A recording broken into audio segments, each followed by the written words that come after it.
Avant de plonger dans cette histoire incroyable, pensez à vous abonner à la chaîne et à activer la cloche. Ici, chaque récit a quelque chose à dire, et vous ne voudrez pas en manquer un seul. Victoria Harper n'avait que 18 ans lorsque sa vie a basculé à jamais.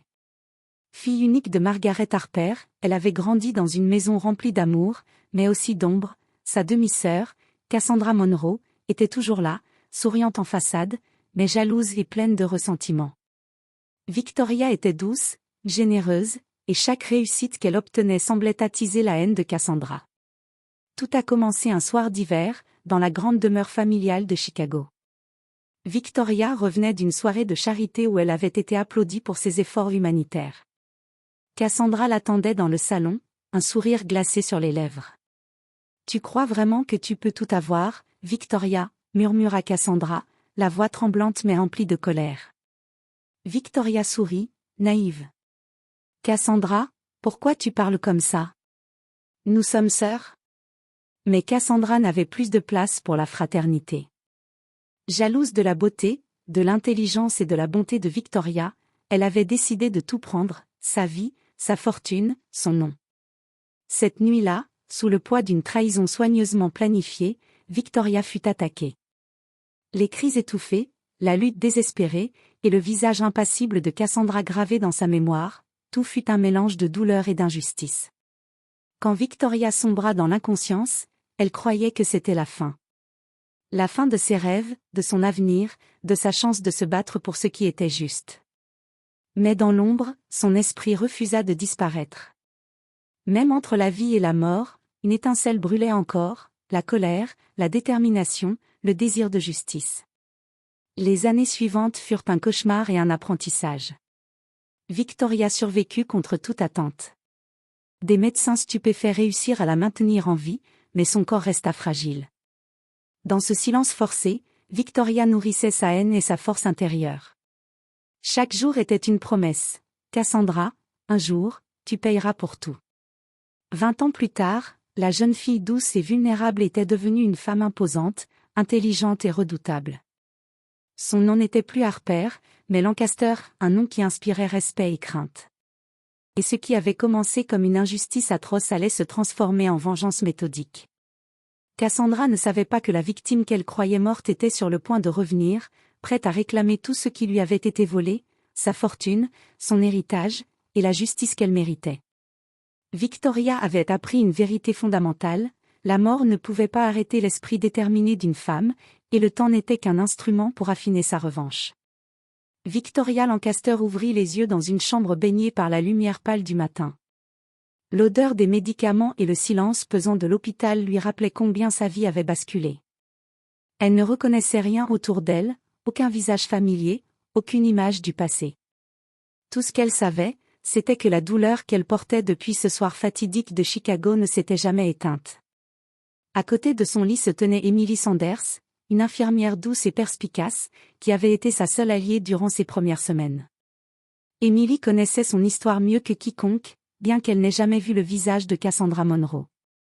Elle l'aidait à reconstruire son corps fragile et à retrouver la force de marcher, mais aussi à comprendre que Victoria n'était plus une adolescente vulnérable, elle devenait une femme avec un but, un objectif unique. Chaque matin, Victoria relisait dans son esprit les scènes de sa mort simulée, les gestes froids de Cassandra, les sourires hypocrites et les mensonges déguisés en amour fraternel. Chaque souvenir renforçait sa détermination. Elle savait qu'un jour, elle reviendrait. Mais avant cela, elle devait se reconstruire, apprendre, se transformer. Les semaines se succédaient, et Victoria se plongeait dans les livres de droit, de finance et de stratégie.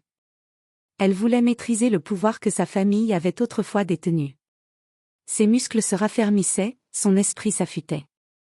Elle apprenait à observer, à écouter, à manipuler subtilement des compétences qu'elle utiliserait plus tard pour atteindre Cassandra. La ville de Chicago semblait loin et irréelle lorsqu'elle pensa à sa maison familiale. Les souvenirs d'enfance, des rires partagés et des promesses brisées, revenaient par bribes, chaque image renforçant son objectif, récupérer ce qui lui avait été volé. Victoria savait que le monde extérieur l'attendait avec ses illusions et ses pièges, mais elle était prête. Elle ne voulait pas seulement survivre, elle voulait revenir pour tout prendre et plus encore. Emily la regarda un matin, et dit doucement. Victoria, tu n'es plus la même fille que j'ai trouvée dans cet hôpital. Tu es prête à revenir. Victoria sourit, un sourire froid mais déterminé. Oui, et Cassandra Monroe ne saura jamais ce qui l'attend. À cet instant, Victoria comprit que la route vers sa vengeance ne serait pas facile. Mais chaque pas, chaque effort, chaque leçon apprise pendant ces années d'ombre, la rapprochait de sa renaissance. Le monde l'avait oubliée, mais elle, jamais, ne les oublierait. Les années passèrent, et chaque jour loin de Chicago forgea Victoria Lancaster dans le feu de la discipline et de la détermination. Elle n'était plus la jeune fille douce et vulnérable que Cassandra avait cru pouvoir détruire. Chaque cicatrice, chaque souvenir douloureux, chaque nuit passée à ruminer sa vengeance avait construit une femme redoutable, à la fois élégante et implacable. À New York, Victoria s'immergea dans l'étude du droit et de la finance. Elle excellait dans ses cours, captivant ses professeurs par son intelligence et sa persévérance. Mais derrière ses notes parfaites et son apparence calme, elle nourrissait un plan minutieux, redevenir indispensable dans le monde qu'elle avait perdu, mais sous une identité nouvelle. Victoria Lancaster n'était pas seulement un nom, c'était un masque de pouvoir, de respect et de mystère. Elle s'entraînait également physiquement, renforçant son corps pour que jamais personne ne puisse plus la sous-estimer. Chaque matin, elle courait le long de l'East River, le vent mordant contre son visage, imaginant la confrontation avec Cassandra, visualisant chaque geste et chaque mot. Ses muscles se raffermissaient, mais plus important encore, son esprit s'endurcissait, elle apprenait à lire les gens, à deviner leurs faiblesses et à exploiter les mensonges cachés derrière leurs sourires. Victoria ne cherchait pas simplement à être puissante, elle voulait être inarrêtable. Elle créait des contacts dans les affaires, les médias et la finance.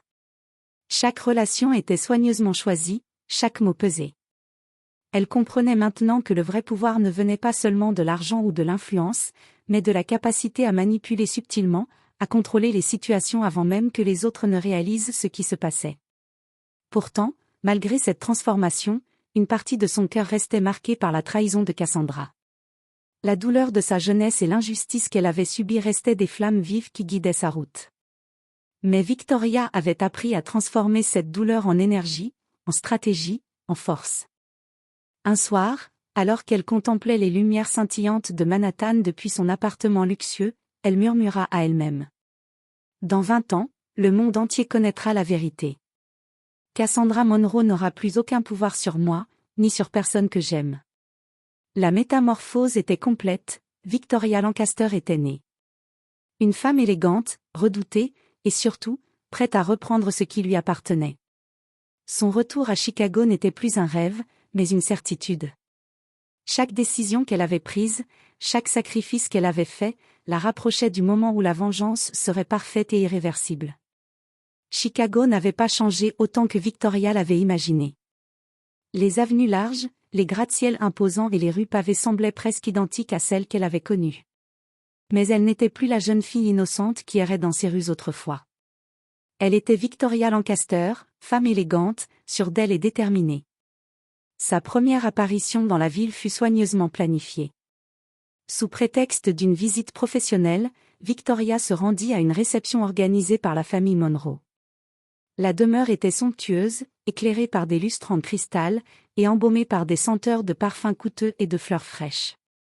Cassandra, fidèle à elle-même, se tenait au centre de la pièce, rayonnante, entourée de gens qui l'admiraient et la craignaient. Victoria l'observa depuis l'ombre. Cassandra n'avait aucune idée que celle qu'elle avait crue morte 20 ans plus tôt se tenait maintenant dans la même pièce. Chaque sourire, chaque geste de Cassandra, chaque éclat de rire semblait plus superficiel que jamais. Victoria prit note de tout, la façon dont Cassandra manipule ses invités, les mots qu'elle choisit, les alliances qu'elle forme. Tout serait utile pour le moment où la vengeance deviendrait inévitable. Durant la soirée, Victoria se présenta sous son nouveau nom avec un calme glacial, se montrant polie mais distante. Elle capta l'attention de plusieurs membres influents de la société de Chicago, des financiers et avocats qui pourraient un jour devenir des alliés ou des pions dans son plan. Chaque échange, chaque sourire était un calcul. Elle n'était pas là pour se mêler à la foule, elle était là pour étudier sa cible. Plus tard dans la soirée, elle observa Cassandra de près. La demi-sœur semblait invincible, mais Victoria voyait les fissures sous cette façade, un éclat de nervosité lorsqu'on l'interrogeait sur ses affaires, un regard inquiet lorsqu'un invité mentionnait des rumeurs sur sa gestion de la société familiale. Ses faiblesses, aussi petites soient-elles, seraient ses armes. En quittant la réception, Victoria murmura pour elle-même. « Tu ne sais pas encore qui je suis, Cassandra, mais bientôt, tout ce que tu crois solide s'effondrera. » Cette première approche n'était qu'un échauffement. Elle avait infiltré la sphère sociale de Cassandra, noté ses habitudes et commencé à tisser un réseau discret. Chaque regard, chaque conversation, chaque sourire calculé contribuait à construire la toile de sa vengeance. Victoria comprenait une chose essentielle, la patience et la précision valent plus que la force brute. Et dans ce jeu, elle était prête à gagner. Quelques jours après la réception, Victoria décida de visiter la vieille maison familiale Monroe, maintenant en partie transformée en bureau et en archives. Ce lieu, autrefois témoin de ses rires et de ses jeux d'enfance, était devenu un symbole de trahison et de douleur. Chaque pièce, chaque objet, lui rappelait Cassandra, ce sourire faux et cruel, et la nuit où sa vie avait basculé. Dans le grenier poussiéreux, entre des cartons oubliés et des meubles recouverts de draps, Victoria trouva un vieux coffre en bois gravé du nom « Harper ».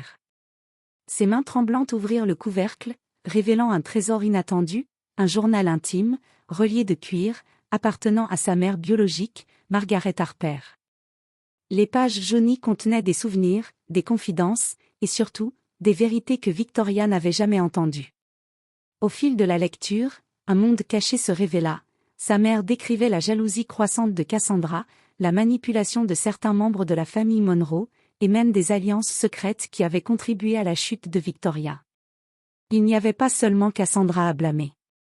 L'injustice qui avait failli détruire sa vie était enracinée dans une série de mensonges et de trahisons familiales soigneusement orchestrées. Chaque mot du journal fit monter en Victoria une détermination nouvelle. Elle comprit que sa vengeance ne pouvait se limiter à Cassandra seule. Il fallait démanteler toute l'illusion, exposer les hypocrites, et purifier l'ombre qui avait longtemps plané sur sa famille et sa vie. Elle prit des notes détaillées, mémorisa chaque nom, chaque événement, chaque détail susceptible de servir plus tard. Le soir tombé, assise au pied du vieux grenier, Victoria murmura. « Je pensais que Cassandra était mon seul ennemi, mais la vérité est plus vaste. Le monde entier a conspiré contre moi. Et maintenant, je vais reprendre ce qui m'a été volé, pierre par pierre, mensonge par mensonge. » Cette découverte marqua un tournant dans sa préparation. La vengeance de Victoria n'était plus seulement un désir personnel, elle devenait une mission, un plan stratégique pour rétablir la justice et récupérer tout ce qui avait été injustement pris. Son regard, froid et déterminé, s'illumina d'une lueur qu'aucune trahison passée ne pourrait éteindre. Victoria savait désormais que chaque mouvement devait être calculé avec précision. Elle n'attaquerait pas aveuglément. La patience et la ruse seraient ses alliés, et chaque secret découvert serait une arme dans sa quête implacable. Victoria Lancaster n'avait plus rien à voir avec la jeune fille naïve qu'on avait cru éliminer. Chaque mouvement, chaque parole, chaque geste était désormais calculé avec précision.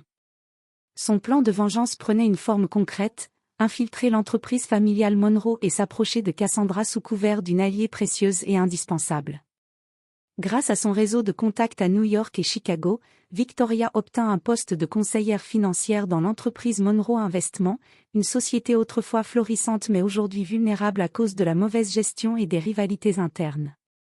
Cassandra, ignorante de l'identité véritable de Victoria, accueillit sa nouvelle employée avec enthousiasme. Elle voyait en Victoria Lancaster une femme compétente et mystérieuse, capable de renforcer son empire tout en restant discrète et efficace. Dès ses premiers jours, Victoria observa tout avec attention. Elle mémorisait les habitudes de Cassandra, ses heures de travail, ses faiblesses et ses manies. Chaque réunion, chaque appel téléphonique, chaque sourire hypocrite était enregistré dans son esprit comme des pièces d'un puzzle qu'elle assemblerait plus tard. Elle identifia également les complices de Cassandra, ceux qui l'avaient aidé à la détruire dans le passé ou qui étaient prêts à trahir pour de l'argent et du pouvoir. Victoria commença subtilement à influencer certaines décisions de l'entreprise. Elle proposait des stratégies qui semblaient bénéfiques à Cassandra mais qui, en réalité, mettait en lumière les failles de sa demi-sœur et affaiblissait son contrôle sur l'entreprise. Les associés, impressionnés par son intelligence et son efficacité, se rapprochaient d'elle, offrant à Victoria un réseau de soutien invisible mais puissant. Malgré cette façade professionnelle impeccable, Victoria n'oubliait jamais sa mission principale. Cassandra Monroe devait tomber, et ce, sans se douter de la menace qui se tenait à ses côtés. Chaque sourire, chaque compliment, chaque geste amical était une pièce d'une stratégie plus vaste, une préparation pour le moment où la vérité éclaterait. Un soir, après une journée entière passée à manipuler subtilement les décisions de l'entreprise, Victoria se tenait seule dans le bureau de Cassandra, observant la ville illuminée par les lumières de Chicago. Elle murmura, à voix basse, mais avec une conviction glaciale. « Tu as cru m'éteindre, Cassandra, mais maintenant, je suis ton ombre. Et je vais t'exposer à ta propre impuissance. » Victoria comprit que la clé de sa vengeance n'était pas seulement la confrontation directe, mais l'art de la patience et de la manipulation. L'infiltration n'était que le début. Bientôt, chaque pièce de l'Empire Monroe tomberait dans l'ordre qu'elle avait planifié, et Cassandra découvrirait trop tard que la victime qu'elle avait crue morte était devenue son pire cauchemar. Victoria Lancaster savait que la vengeance directe serait trop risquée. Pour briser Cassandra, elle devait agir subtilement, comme une ombre qui s'infiltre dans chaque recoin de sa vie. Sa présence dans l'entreprise Monroe Investment était devenue une façade parfaite, polie, compétente et inoffensive aux yeux de tous, mais derrière ce masque se cachait une stratégie implacable. Elle commença par semer de petites graines de doute. Lors de réunions, Victoria posait des questions innocentes mais calculées, soulignant des incohérences dans les rapports financiers et la gestion des projets. Les associés de Cassandra, impressionnés par son sens du détail, commencèrent à se méfier de leur patronne. Victoria savait exactement où appuyer pour que Cassandra perde progressivement le contrôle sur son entourage professionnel. Mais la manipulation ne se limitait pas aux affaires. Victoria s'immisça également dans la vie personnelle de Cassandra. Elle se lia d'amitié avec les confidentes de sa demi-sœur, glissant des informations ambiguës qui faisaient naître l'inquiétude et la paranoïa. Chaque sourire, chaque mot de soutien, était en réalité une arme dissimulée pour créer la confusion et fragiliser Cassandra de l'intérieur. Victoria exploitait aussi le passé de Cassandra, menaçant subtilement ses alliances et réveillant de vieux secrets enfouis. Chaque indice, chaque remarque voilée, faisait vaciller l'assurance de Cassandra, qui commençait à percevoir que quelque chose n'allait pas, sans jamais deviner la vérité. La demi-sœur, autrefois maîtresse de tout, se retrouvait peu à peu isolée et vulnérable. Un soir, Victoria surprit Cassandra seule dans son bureau, révisant des contrats. La demi-sœur fronça les sourcils en remarquant l'expertise et la précision de Victoria sur un dossier complexe. « Comment sais-tu tout ça ?» demanda-t-elle, un peu troublée. Victoria sourit, douce et calme, comme si de rien n'était. « Je fais juste mon travail, et je tiens à ce que tout soit parfait pour vous, Cassandra. » Mais dans ce sourire se cachait la promesse glaciale, chaque geste, chaque mot, chaque manipulation était une étape vers l'effondrement total de Cassandra. Victoria avait compris une vérité fondamentale, pour détruire quelqu'un comme Cassandra, il fallait d'abord s'attaquer à ses fondations invisibles, ses alliances, sa confiance, sa perception de la réalité. Dans le silence de la nuit, Victoria murmurait pour elle-même. « Tu ne sauras jamais qui te manipule, mais tu sentiras la chute arriver, lentement, inexorablement. » Et à chaque pas, chaque sourire, chaque mot subtil, Cassandra Monroe s'enfonçait un peu plus dans la toile tissée par Victoria Lancaster, la victime devenue maîtresse de sa vengeance. Après des mois d'observation, de manipulation et de patience méthodique, Victoria Lancaster était prête. Chaque détail, chaque conversation et chaque faille dans la vie de Cassandra Monroe avait été soigneusement notée, documentée et vérifiée. Le moment de l'exposition publique était arrivé. La demi-sœur qui avait jadis cru pouvoir la détruire allait désormais être confrontée à la vérité, de manière irréversible. Victoria choisit un gala prestigieux, un événement où toute l'élite financière de Chicago serait présente. Les lumières scintillantes, les chandeliers en cristal et les robes somptueuses créaient un cadre parfait pour la confrontation. Cassandra, toujours inconsciente de la présence de Victoria, brillait au centre de l'attention, accueillant les invités avec un sourire impeccable. Mais derrière ce sourire se cachait désormais une vulnérabilité invisible, les fissures que Victoria avait patiemment creusées. Lorsque Victoria entra dans la salle, son apparence élégante et sa confiance en elle captèrent immédiatement l'attention. Elle savait que la puissance ne réside pas seulement dans la vérité, mais dans la manière dont elle est présentée. D'un geste subtil, elle activa les diapositives et les documents qu'elle avait fait circuler auprès des journalistes et du conseil d'administration, révélant des preuves tangibles des mensonges, des manipulations et des trahisons de Cassandra. Le choc fut instantané. Les murmures parcoururent la salle comme une onde de choc. Les alliés de Cassandra, autrefois fidèles, la regardaient maintenant avec suspicion et crainte. Chaque pièce de l'empire qu'elle croyait solide s'effritait sous leurs yeux. Les contrats douteux, les manipulations financières et les trahisons passées étaient désormais exposés au grand jour. Cassandra tenta de sourire, de masquer sa panique, mais ses mains tremblaient et ses yeux trahissaient sa terreur. Victoria s'approcha, d'un pas lent et déterminé, comme pour savourer la scène. Son regard, froid et perçant, croisa celui de Cassandra. La demi-sœur, incapable de prononcer un mot, sentit le poids de 20 années de trahison et de douleur revenir d'un seul coup. Tu pensais que la victime que tu avais tuée était partie pour toujours? Dit Victoria d'une voix glaciale, mais regarde maintenant. Tout ce que tu as construit repose sur des mensonges. Et moi, je suis celle qui tient la vérité. Les invités observaient, fascinés et horrifiés. Cassandra, déstabilisée, comprit enfin que son monde venait de s'écrouler. Victoria, quant à elle, ressentit une satisfaction froide mais profonde.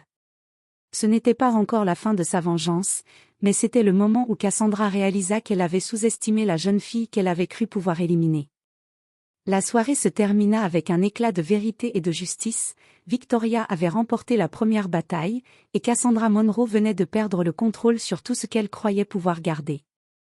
Mais Victoria savait que la confrontation finale, privée et inévitable, approchait. Elle était prête à frapper le dernier coup, avec une précision glaciale. La maison familiale Monroe, autrefois symbole de souvenirs d'enfance et de trahison, était maintenant le théâtre de la confrontation finale. Victoria Lancaster avait attendu ce moment avec une précision glaciale.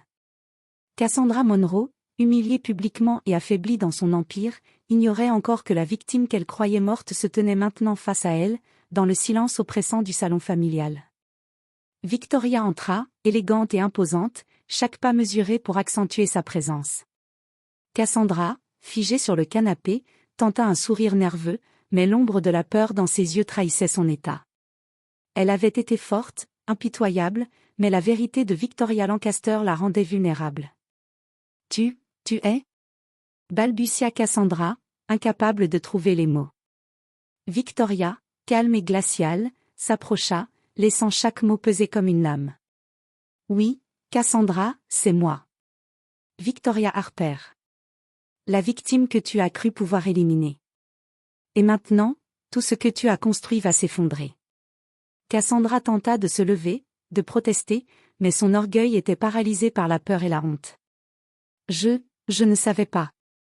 Murmura-t-elle, mais Victoria la coupa d'un geste lent de la main. Tu savais très bien, dit Victoria, la voix douce mais tranchante. Chaque sourire hypocrite, chaque manipulation, chaque mensonge, tu pensais que je ne le découvrirais jamais. Mais regarde où cela t'a mené. Tout ce que tu croyais solide, s'est effondré. Cassandra, acculée, tenta de justifier ses actions. Tu ne comprends pas. Tout ce que j'ai fait, c'était pour protéger. Victoria secoua la tête, implacable. Protéger? Non, Cassandra. Tu as agi par jalousie, par cupidité, par peur de ne jamais être à la hauteur. Tu as détruit une vie, et maintenant, tu récoltes ce que tu as semé. Le silence retomba sur la pièce, lourd et suffocant. Cassandra, humiliée, baissa les yeux. Elle comprit que la jeune fille qu'elle avait crue morte était devenue sa juge, sa sentence, et son pire cauchemar. Victoria, observant le visage brisé de sa demi-sœur, sentit une satisfaction glaciale, mais aussi une certaine libération. Sa vengeance n'était pas seulement matérielle, mais morale et émotionnelle. Chaque mot prononcé, chaque vérité révélée, avait redonné à Victoria ce que Cassandra avait tenté de lui voler, sa dignité et son pouvoir. Avant de partir, Victoria ajouta, la voix ferme mais calme. Souviens-toi, Cassandra, la justice, même retardée, finit toujours par triompher. Et moi, je suis celle qui décide quand. Victoria quitta la maison, laissant Cassandra dans un mélange de peur, de honte et de désespoir. La confrontation privée était terminée, mais la chute totale de Cassandra dans le monde extérieur et dans sa propre conscience ne faisait que commencer. Avec Cassandra affaiblie et humiliée, Victoria Lancaster pouvait enfin passer à l'étape décisive, récupérer tout ce qui lui avait été volé. La fortune familiale, l'entreprise Monroe Investment et les biens qui avaient été détournés ou mal gérés pendant 20 ans lui revenaient désormais de droit. Mais Victoria savait que cette victoire ne devait pas seulement être matérielle, elle voulait également restaurer sa dignité et reprendre le contrôle de sa vie. Victoria convoqua le conseil d'administration de l'entreprise. Chaque document, chaque contrat et chaque preuve de fraude ou de mauvaise gestion fut présentée avec une précision irréprochable. Les associés, qui avaient douté de Cassandra et admiré Victoria pour sa compétence, approuvèrent sa prise de contrôle. Le pouvoir qui avait été pris par la trahison et la cupidité revenait enfin à celle qui en était la véritable héritière. Mais Victoria n'était pas seulement satisfaite de récupérer l'argent et l'entreprise. Elle comprit que la véritable victoire résidait dans la justice qu'elle avait rendue.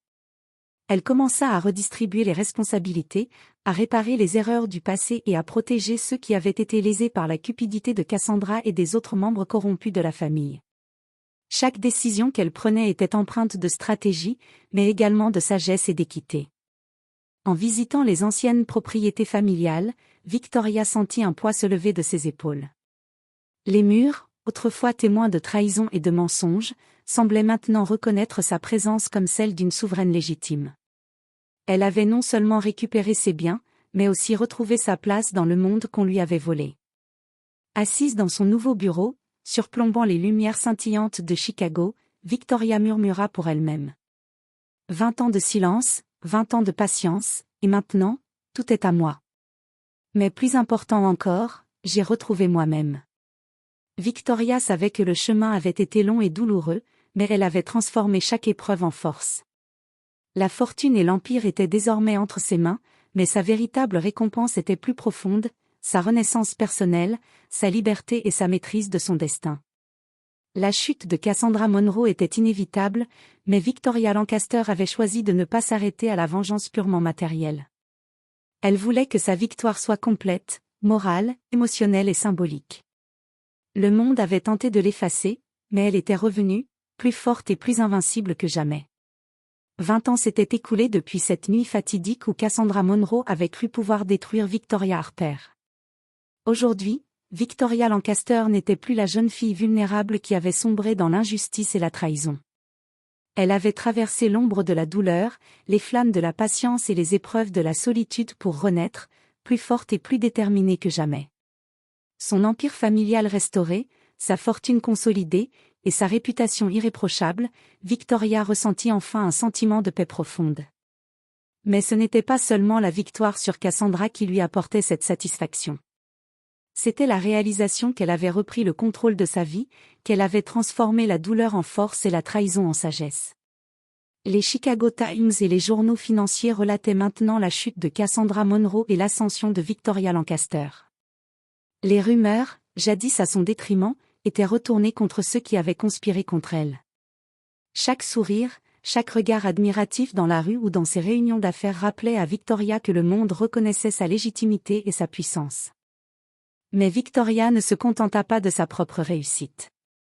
Elle utilisa son influence pour aider ceux qui avaient été lésés ou trahis, offrant des opportunités à ceux que la société avait oubliés, et rachetant des entreprises mal gérées pour restaurer justice et équité.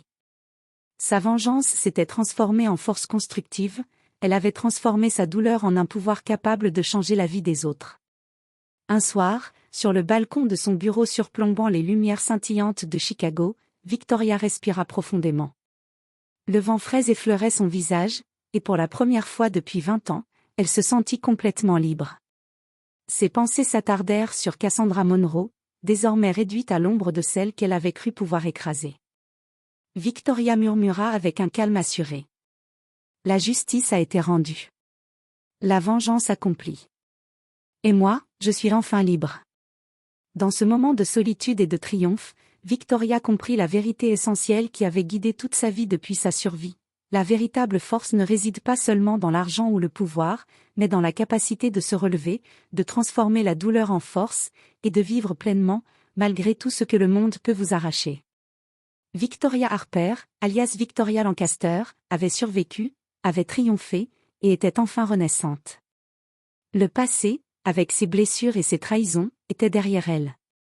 L'avenir, lumineux et ouvert, lui appartenait entièrement.